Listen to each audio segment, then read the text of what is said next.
আমরা অনেকে আজকে আশুরার দিন রোজ রবিবার রোজা রেখেছি, সাথে সাথে আমরা আরেকটি আমলও করতে পারি, নিজের পরিবার পরিজনের জন্য একটু মুক্ত হস্তে ব্যয় করতে পারি। যারা রোজা রেখেছেন তারা ইফতারে নিজের পরিবারের জন্য ভালো খাবারের ব্যবস্থা করতে পারেন।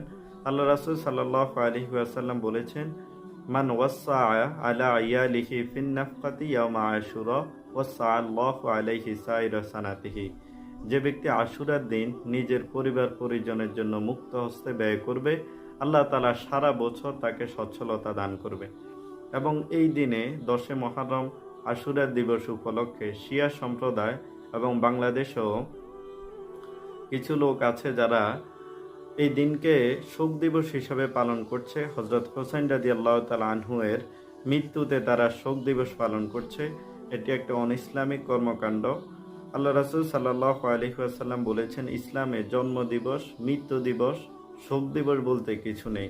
এবং তারা শোক মিছিল করছে, মাতম করছে, বিলাপ করছে এবং ডোল তবলা পিটিয়ে হযরত হোসেন রাদিয়াল্লাহু তাআলা আনহু এর কৃত্রিম মাজার বানিয়ে প্রতিমা বিসর্জনের ন্যায় বিসর্জন দিচ্ছে। এগুলি সম্পূর্ণ বেদাত এবং অনইসলামিক কর্মকাণ্ড।